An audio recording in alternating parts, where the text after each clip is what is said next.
please join me in welcoming tonight's guests. We have actor and executive producer Anthony Mackie, actor Stephanie Beatriz, actor Joe Cianoa, executive producer Mark Foreman, executive producer Jason Spire, and executive producer Carter Swan.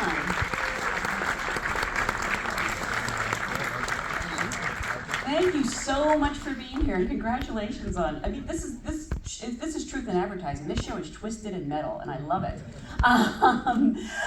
Whenever I have people as accomplished as any of you, honestly, I love to go back to the beginning and ask, what was your first job in this business? You know, did you start off working on sets or in a mailroom? When was the first time you felt you could call yourself an actor? When did you begin to call yourself an actor? When was that? That's good. My first unpaid job. So this is a true story. They were shooting, what's the movie with Susan? The Dead Man Walking in New Orleans, right? And they had free food on the sidewalk. So me and my friends used to have to take the bus to and from school. So we're walking down the street, we see a table full of food, we go get some food, right? And the guy says, hey, you guys get back over here, you know, we're ready to shoot, come on. So they put us in, like if you watch Dead Man Walking in the beginning, there's like this huge scene where she's walking through the projects and all these kids running around. I was in that scene. No way. Are you credited at all? Or? No, I was running through, I saw a table of food. Wow. That was my first job. So your first movie ever was an Oscar winner out of the gate. Classic. Yeah. Classic. Whereas mine was a children's theater tour of a musical version of Ferdinand the Bull. So that's the difference in our careers, I guess. Did someone play the bull, or was it like a puppet? But there were various bulls. I was one of the bulls. I love it. I don't, it's not a bright spot in my career, but it got me here. If you can survive children's theater, you can survive anything. Yes. I started the minute I put on the clown mask and showed up on set to do this. So, I don't really have that great of a story yet, but I'm working on it. But I mean, other than that, I did a little stunt work for CBS back in the day, so I've been blown up a few times in a few miniseries. So I would be so mad if I get the script and it says you're doing a stunt and I show up and I have to do a stunt with him. I'm like, somebody needs to be vetted. Yeah, I managed to make it through the process, so it worked out well for me. No school plays or? Yeah, I did Oliver Twist. No way. Yeah, I remember the school play. I played Fagin, which people thought I was, everybody said, you should be Bill Sykes. I'm like, listen, I got more range than that, man. I think I can. I was like, that's messed up. First off, I never give off that vibe, so I don't know why y'all saying that. But, Trying to make the villain already? Let's see the accent. Oh, bro, it was bad back in the day. I won't even attempt it now. Hello, hello, sir. Yeah, it was real over the top. I mean, real East London, For you? I started off as a PA on Room Raiders. What Raiders? Room Raiders. MTV. Oh, yeah. You have it? Very nostalgic show. And that's a dope show, man.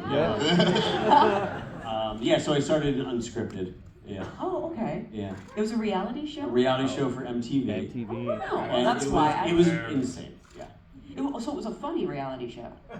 All reality. Tell us. Oh, Managed to be. And Jason, for you? Does anyone remember Romper Room? Yes. I was the big brother. Oh, No. what? No, wait. Are you My serious? sister was on it, so Mindy. So I was were the big brother on an episode. That was it. Oh my God! Did you want to have an acting career? No, not at all. Wise. For you?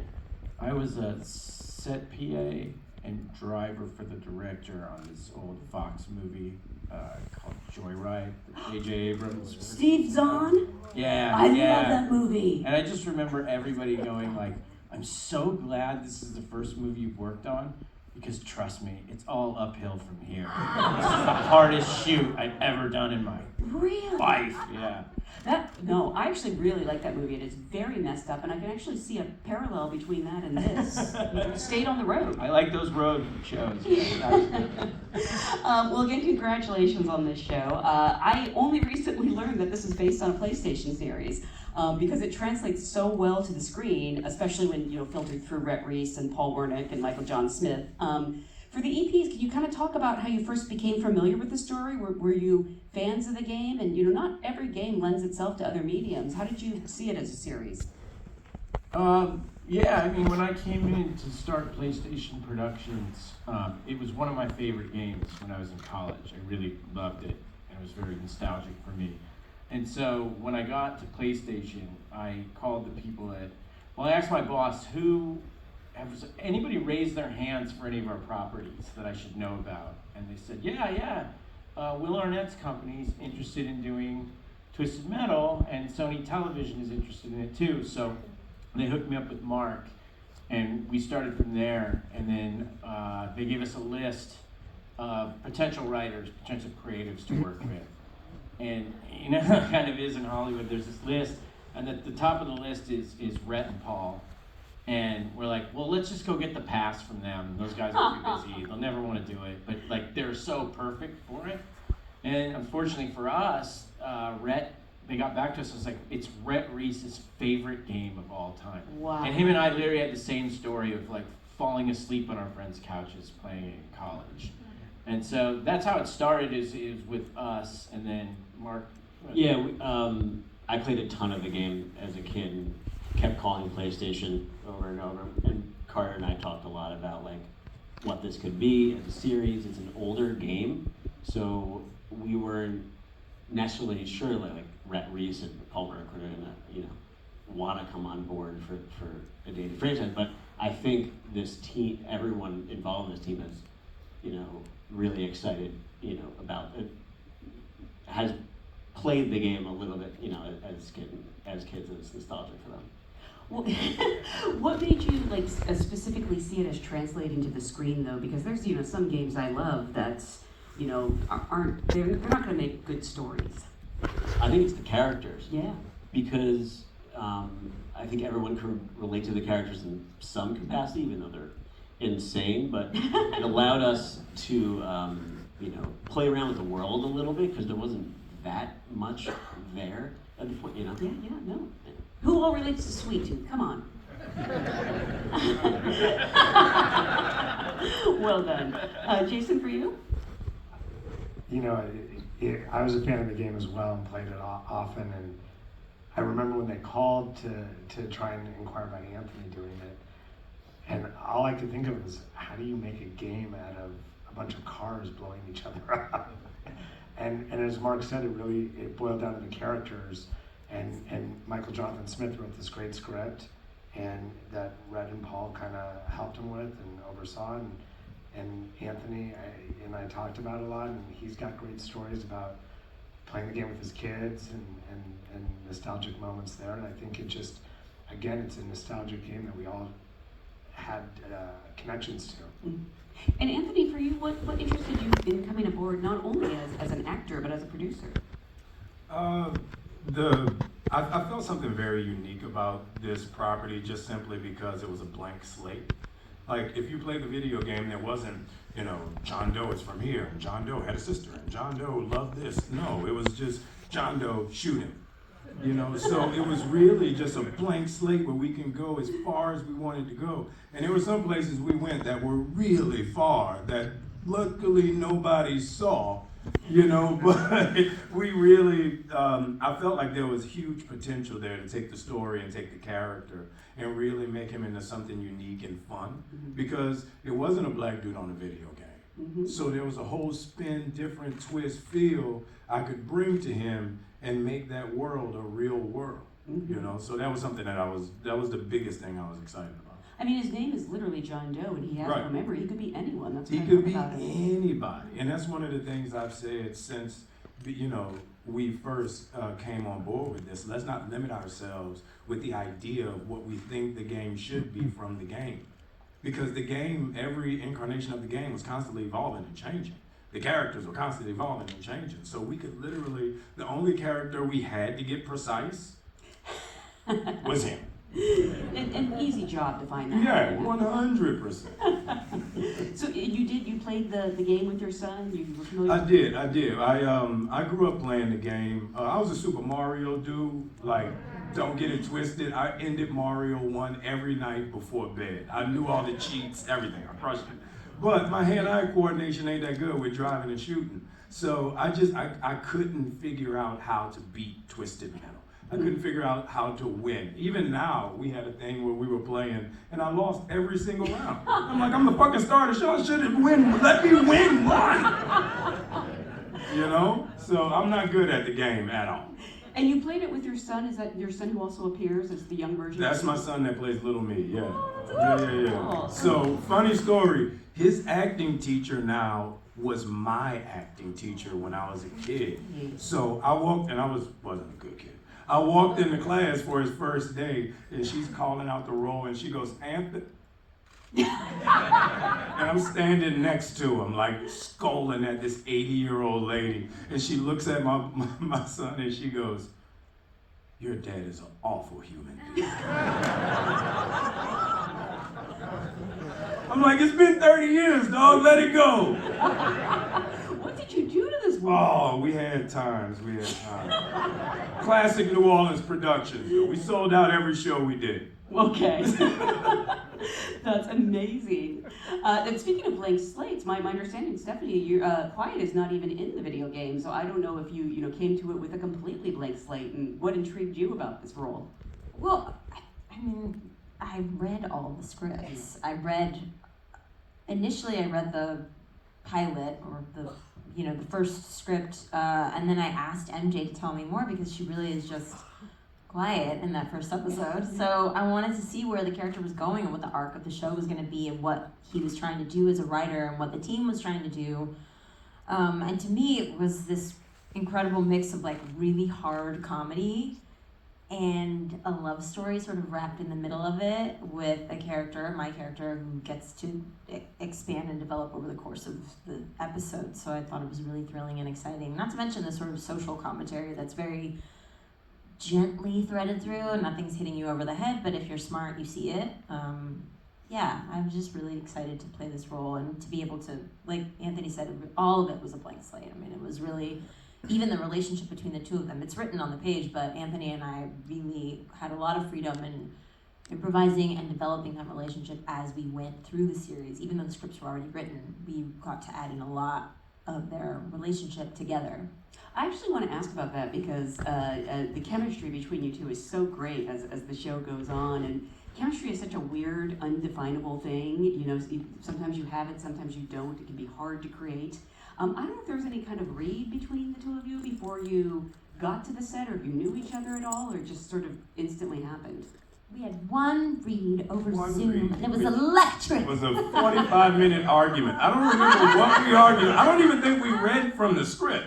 We literally just argued for 45 minutes. Improv, Anthony, improv. Yeah, that was the first time we met. It was on a Zoom, and it was like, pew, pew, pew, immediately. So I think it was right for the show, obviously. It's the relationship in the show, so it works really well. Did you, when they sent you the script, was it just the first episode? It was initially just the first episode, Okay, so and I asked MJ for more, because I was like, what is this? Yeah. I don't want to be, I like the idea of this, but a woman with no words, literally no words in a series feels like a step back for me. But then, seeing that, and it wasn't just me, it was the development of this character too, because like,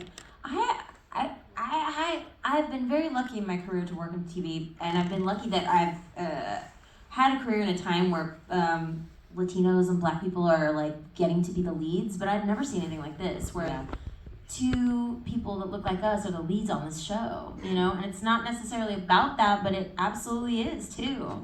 And with Anthony at the helm of this, I was so excited to be a part of it. Yeah. And Joe, for you, I please take it as a compliment when I say you make a great sweet tooth. Appreciate that. I don't know if that's like flattering if someone says I've got the perfect role for you. It was Carter. That was how it worked out. Yeah, he kind of called me out of nowhere, and he's like, "Hey, I got this great project." I'm like, "Cool."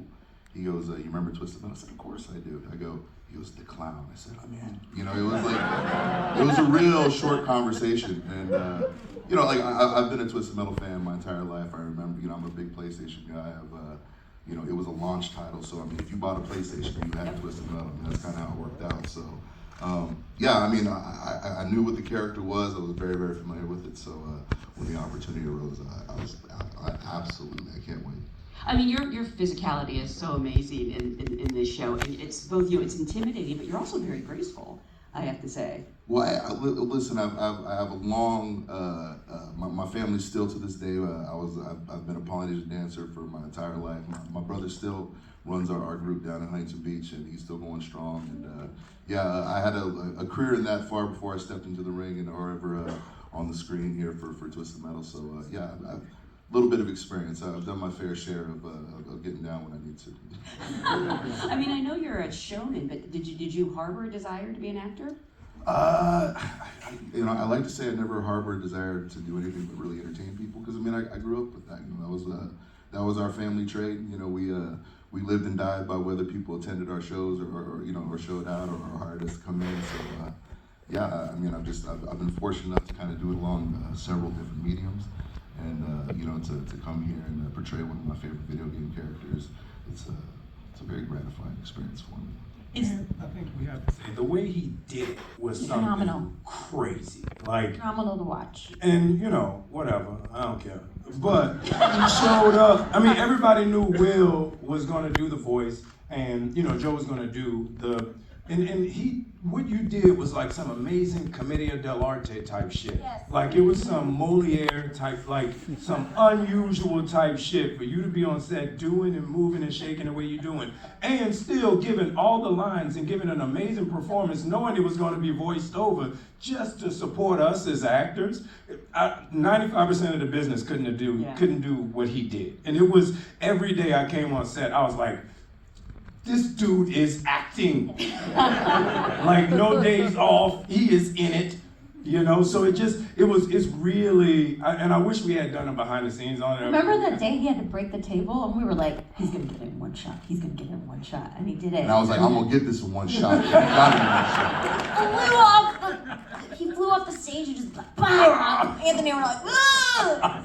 It was amazing. Because I didn't want to do that twice. That hurt. I was destined. We're gonna do this in one.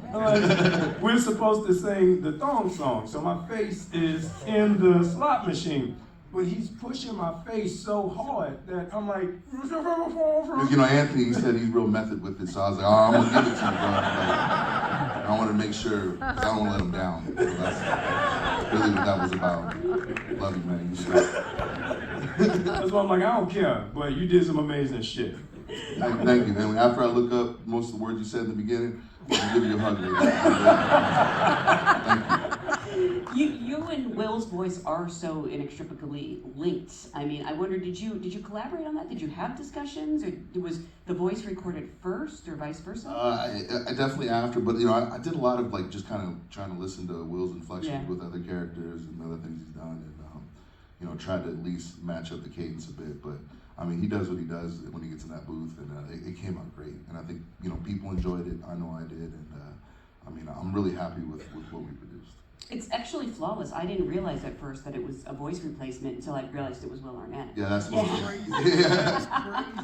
And I did have a moment where I was like, it sounds like Will Arnett. And then I like put it all together. So it's fantastic. I mean, your whole cast is terrific. I love seeing Thomas Hayden Church, your scenes with Nev Campbell. Can you talk about sort of rounding out this amazing cast with so many great actors? Did people just kind of come to play? Yeah, I mean, I think we wanted to make a show that felt really big, right? And with the casting, you wanted these other people who come in and are powerful in the show to be sort of, our goal is to get people who were sort of iconic, right? Get people who felt like they were up to the level of Anthony and Stephanie and Sweet Tooth. And with these kind of shows, you want people, especially when they're the nemesis or threats, to feel like credible threats, right? I beat these guys over the head with it all the time, but I call it the Star Trek dilemma, right? You remember in Star Trek when Kirk and Spock and Bones would go down to the planet and there's the one guy in the red shirt, and you're like, that dude's dead every time, right? Like, we wanted people to show up that you're like, I don't know, I think they could win. Like, I think they could beat him. And Anthony's so big now, with his other job, and Stephanie's so big. So we really wanted to make sure the people level who came on were all these people that were really strong, big characters. and like felt like they came from their own movie or show. Right? Thomas Hayden Church definitely had a presence on screen, you know, terrifying. He's fantastic. I accidentally spit in his face for real. Accidentally? when did that happen? Is it- In the scene where I spit in his face. Oh! Well, again, method. And as actors, it must be so nice to show up on set and find out you're going to be playing a scene with Ned Campbell or something that day. Yeah, all of it. I mean, I don't feel like we had one weak link as far as casting. Everybody came and brought their own feel and emotion to the character. So I think that's why all the characters popped up so well. Like later on in the series, there's this dude who has a gas mask schlong. Check it out. And literally one day of work, and he showed up and murdered that day. And none of that was on the page. He's like, if you're gonna put me in a gas mask diaper schlong, I'm gonna give it to you. And he crushed it, you know? So I don't think from everybody, from the Jason bottom to the Mantzoukas, top. The what? Preacher, The what? Preacher. Yes. And Chloe Feynman. They were Everybody. unbelievable. So I think, it was just something where we all were excited to play. We all were excited because it was such a revolving door of information and character and, development to where it was like going to theater camp again. Yeah. And Yeah. Jason Mantzoukas and Chloe Feynman are both incredible comedians, and Yeah. what Right. they bring to this is absolutely unhinged and hilarious and amazing. And I'm very excited. Like what Carter said is like, well, maybe they could beat them. Like it does feel like that in some of the episodes, and subsequently, I feel like I hope those characters come back because they're a little bit open ended, which is really nice about our show. It's like you get to play again, you know. Is there room or time for improvisation on a show like this? Yeah. Okay. Yeah. The script was, it was Flexible. a line to follow. Yeah. Who is surprisingly the best? Maybe not surprisingly. Who's the best improviser? Who is it, Anthony? I was going to ask who that is too. Yeah, who is it? I didn't spend much time on set, so I didn't get a lot of time to improvise. But I will say that everybody did a very good job. Something you'd say, Joe. Yeah, Me. absolutely. He's me. We also obviously have to talk about these amazing action sequences, especially those car chases. Can you talk about the planning that goes into them? I can't even imagine. It's probably like weeks, if not months, of planning, and wanting to have real stakes, but also be kind of fantastical. I don't think we ever had enough time, especially for the car stuff. Yeah, it's twisted metal. Like that's what people are expecting out of it is You always want carnage. more time, more money. Yeah, chaos And it was like a NASCAR garage. Every time Sweet Tooth's ice cream truck would come on, it would go, and 4 dudes would run out and like that's just what it was. We had 4 Subarus. One of them was just gutted. It had nothing in it. One of them had had a transmission that didn't have second gear. So you had to redline it first and jump to third. The other, every car had its own issue. So when you got in the car, you had to know, all right, this is the one with no second gear. All right, bet. So, it was just, everything about it was, the car stuff was so rigged. Everything about the car stuff was, I hope we get it, I hope we get it, we got it. It's tough when you're doing cars that are 20 years old. Right. Right? Like you have to, those kind of cars, just the parts are scarce and they're old and they don't respond well to heat and starting up and doing like these crazy scenes and then over and over again. So our car people were excellent, some of the best in the world, and they did such an amazing job. And again, that's what people expect out of a show like this, and I hope we deliver for them, because that's, as a fan coming in, all of us, like that's the first thing you expect to see, right? Is big, badass, crazy post-apocalyptic cars shooting at each other. And some of us couldn't drive. So some of us had to be Through the put magic in a of parking lot television. on punishment. Through the magic of television, I look like I'm a very good driver. So a credit to all of you because woo-hoo, I am not. Anthony did many of his own stuff. Anthony does a lot of his own driving. That's pretty So also that's part of it. Is like he's comparing me to him. Like he's like basically a professional driver. He's in most of the practical stuff, all of the mall, all of the desert stuff. That was all you, and I felt totally safe. There was this amazing scene where we were at, I think in the series it's a dam. It was some kind of like water center, something huge cement wall on this side, smaller cement wall on this side. Anthony has to go zipping down backwards, right? And then flip the car around. And he was like, "Are you okay?" I was like, "I'm fine. You're behind the wheel. Like, I feel great." It was amazing watching him drive. I cannot do it. But that's why I improvise. It was very special. We were at the parking lot at the airport. And we're like, all right, let's get the cars out. Let's just drive around this like arena-sized parking lot. You can't hit anything. You can't hit anything. Wall, you can hit the wall. She gets in the car. You can hit the wall, What are guys. you doing? There's nothing out there. No way. Again, That was it's magic classic. of TV. You know how to drive, you're just not good at Yeah. it? Okay. But at some point you pass the test. Sure. Okay. What is it like as, someone who imagined this show from the start to see kind of your vision come to life, off of the video game screen and practically? Well, I can say for me, like the first week I was there, they're like, "Hey, listen, we're gonna jump this ice cream truck through that sign and blow it up at the same time. Do you want to be in the car?" And I was like, "Absolutely." And yeah, me and the stunt people got along great after that. Like, yeah, they're awesome, and yeah, it's one thing to get to play Sweet Tooth, but the first thing you do is jump your car through exploding stuff. I was like, man, if this is day one, man, I'm gonna love this, and yeah, it ended up working out that way, so it was pretty awesome. Amazing. Mark, for you as someone who envisioned this on screen from the beginning. Yeah, it's unbelievable. I mean, to play, you had to infuse some of the action from the video games, into it, and to see it to come to life was surreal, for the fans as well. I know you've already been picked up for a second season. I don't know yet. Haven't you?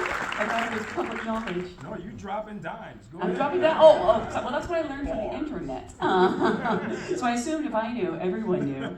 So maybe you can't answer this, but what would you like to see happen in a second season? Everyone's so nervous. It's like Marvel, we're not allowed to talk. Yeah. You must be so good at keeping secrets with all your various jobs.